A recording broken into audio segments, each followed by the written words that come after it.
Hi, I'm Amy. I'm Laura. And we are Two Paper Girls.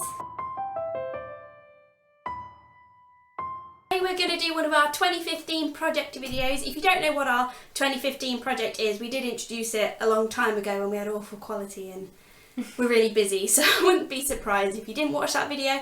Basically, we want to review books that are being turned into films this year in 2015 and do a little comparison of the book and the film and a little bit of analysis. So we called it our 2015 project, and we've got a playlist if you want to check out the others. But so far there hasn't been many come out because all the books and films are sort of coming out later this year. So far we've done The Seventh Son, 50 Shades of Grey and Insurgent, and today we're going to do one we're really excited for, Paper Towns by John Green. It feels like a dream come true that our favourite book has finally been turned into a film. Like, that's why we're called Two Paper Girls, because paper towns, paper girls, you know. I have this tattooed on my body. This is here forever. I love this book. So we had high expectations and also were quite nervous to see what they would do, but after John Green has expressed how much he really loved the film and he had not a lot of involvement, but he was on set and he's friends with the main character and everything, so I had my hopes that they weren't going to destroy it like some films do, like the Spooks film. That was terrible. I'm not going to get angry because this is the happy 2015 project video. This book and the film, when we were watching the film, it felt like we'd seen it already because it is so similar to the book. Yeah. I know people have been moaning about the changes. They only changed the end and the SeaWorld bit because SeaWorld is bad. Don't go to SeaWorld and mistreat the whales and the dolphins.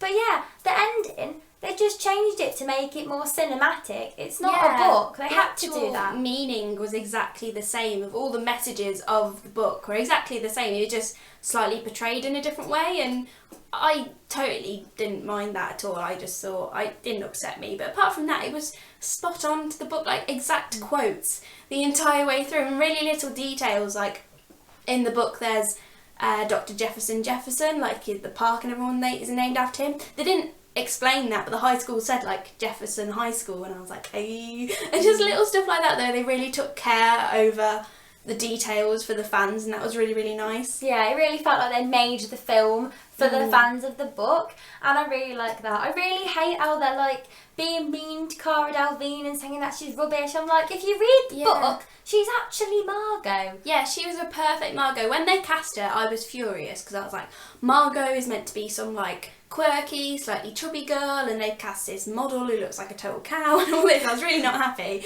But she was absolutely perfect. She was just this kind of rock and roll mysterious girl who was just over-imagined and like unreachable, and she's a massive fan of the book as well. You could tell that, and it was just, she had just all the right feelings of Margot, and so did Q as well. I thought he was a great Q. He was just awkward, like he always had his sleeves pulled over his hands to make him look all shy and everything. And it was just great. All of the cast were just perfect. Yeah. I loved how Angela came on the road trip, which she doesn't in the book. Oh, doesn't she? No, she I doesn't. haven't actually read the book for like 3 years, so I can't remember. Angela doesn't go with them because they go just after graduation. Oh yeah. And she doesn't go with them. I thought that was really sweet how she went with them in the film. And I love the Black Santa bit. Oh, that was hilarious. So funny. And Radar and Ben, I think they were my favourite part of the film. They were just perfect. They were characters that I didn't overly like in the book, I don't think. And they were so likeable in the film. Ben was hilarious. And when they burst into singing the Pokemon theme tune, that made my little nerdy heart so happy. That was just so great. And they all just had chemistry. They looked like a proper group of friends who were all dorky, and it was just really sweet.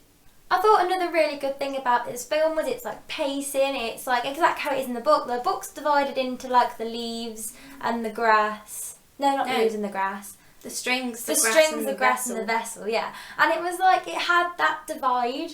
And like Margot, like Cara Delevingne isn't in it. She isn't in it for like the entire half of the film when they go on the trip. But that's what it's like in the book.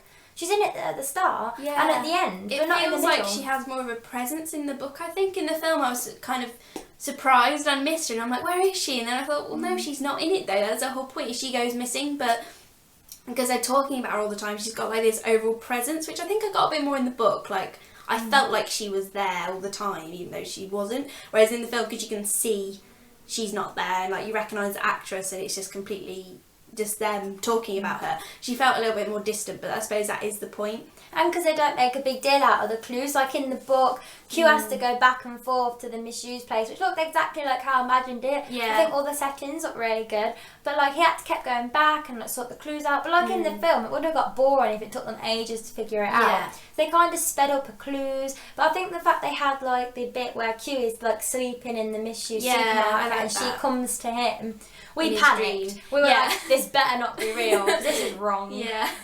I think my favourite part of probably the book and the film is the road trip. They did the road trip so well. I loved when they had the whole, right, we have 6 minutes to get the drinks and get the t-shirts, and then the t-shirts were really offensive. That was really funny.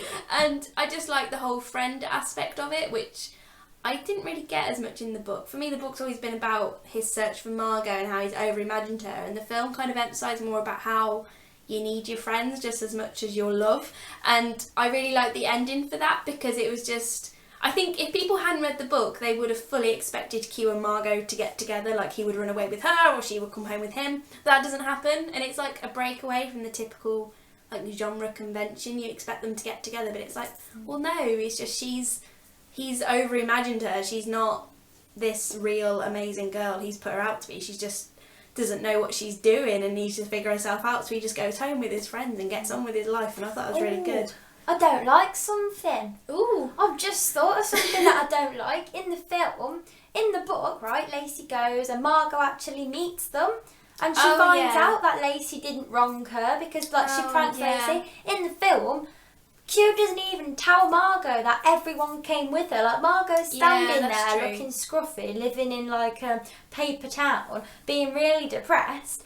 And Q doesn't even say, all 5 of us came to find you, we care about you. Yeah. And Lacey didn't even stay. And I wish Margot would have just known that they cared about her. Yeah, especially Lacey, because that's why Lacey wanted... Although Lacey did have the realisation that Margot wouldn't do the same for her, but I think that's like a bad message to end their friendship on. Like Margot, yeah, she should know that Lacey went all that way and cared about her, but I don't know if...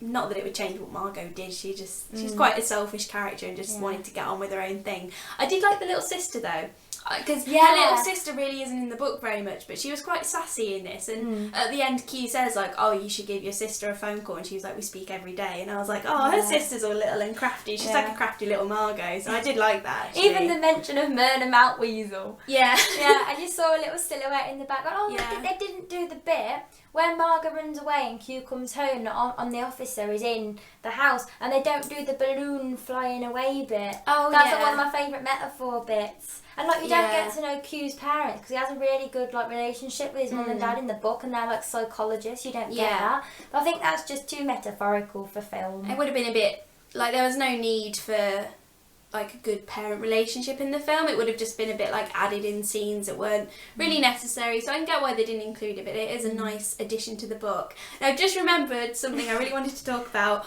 John Green's cameo. Oh my gosh! It had me laughing so much. If you missed it, apparently it's good to sit on the left side of the cinema, which we were by accident. But when Q and Margot break into Jace's. Oh yeah, Jace's house. No, it's the girl's house, and Jace runs out naked.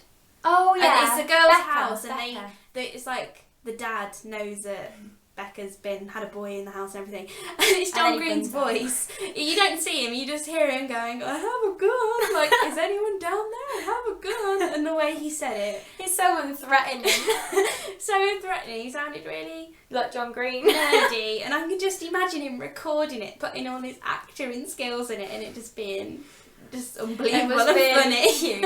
I want it as my ringtone. Like every time Amy texts me, I just want it to go, "I have a gun." It really made me laugh. I would have loved for him to be the dead body they find at the start, but that would have been really creepy, especially for his tiny children. But it would have been cool if because he didn't. That wasn't even a speaking part. He would have had to get all bloodied up. But and he didn't even see him that well. It was basically just focusing on Margot. I loved it how they showed Margot being all forward and Q being all back, and that's like a really detailed part of the epilogue. Yeah, not the epilogue. Prologue. Yeah, of the prologue. It's just so good. It had so many small details and like exact quotes. The whole first like 15 minutes were like word for word the prologue, and at the end he in the voiceover said my favourite quote, like, what do treacherous think it is to believe that a person is more than a person. And I was just like, oh, this film makes me so happy. We felt it was a 4-star film, but now we're talking about it. Yeah. I'm like, it was a 5. I would watch it again and again and again. I don't think I'll get bored of it because I don't get bored of the book. Yeah. I think I preferred it to The Fault in Our Stars as well, but I think that's because I have a lot more attachment to Paper Towns. Like, The Fault in Our Stars, I feel is just a really good story, but I don't have all the attachment to the metaphors. Oh my and the god, meaning Augustus of it. Walter's cameo! Oh my god. He was in the shot! I did not know that was going to happen. That was so exciting when he's got a tattoo and everything. And We he's just went, really- it's him. I know, and he flirted with, was it Lacey a little bit or something? Oh, I think it was in the shop. Yeah, it was. It was in the gas station. Yeah, a little flirt with Lacey, and then they left, and that was really, really It was cute. the best thing. This film was just perfect. It was great. There's nothing that they didn't include that I wish was there, and it had all the right meaning, and it was just perfect. You should go see it if you're a fan of the book. I just realised this whole video has been really spoilery and we didn't say, but this book came out in 2009, so if you haven't read it or seen it by now, you know. And the soundtrack was great. Just everything about the film was just fab. I think they are going to make a Looking for Alaska film. They better. I'm sure the rights have been sold and the writing, the screenplay, That'll and make a everything. great film. So that'll make another really great film. And Wall of Cow. The Great White Wall of Cow. That was brilliant. That I was- love how they mentioned Moby Dick in the car just before it happened, just to give it context. I was like, I'm glad you're doing the Wall of Cow. Yeah, so did I. They could have got a white cow. Come on, guys. I did think that. It's like Great White Wall of Cow. It's a white wall of cow, and they got a black and white cow. I know it's hard to get full white cows, but you could have. I could have tried.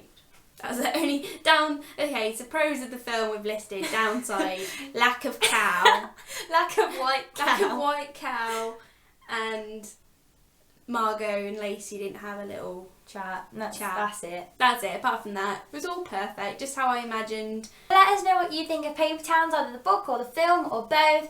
And we'll see you on our next 2015 video, which is going to be the Scottish Trials, which I think is coming out about September. We're really excited for that one too. The Maze Runner film was absolutely amazing, and I'm not a huge fan of the Scottish Trials book, but I feel like it's going to work a lot better as a film, so I'm super excited for that. And we'll see you in the next video. Bye.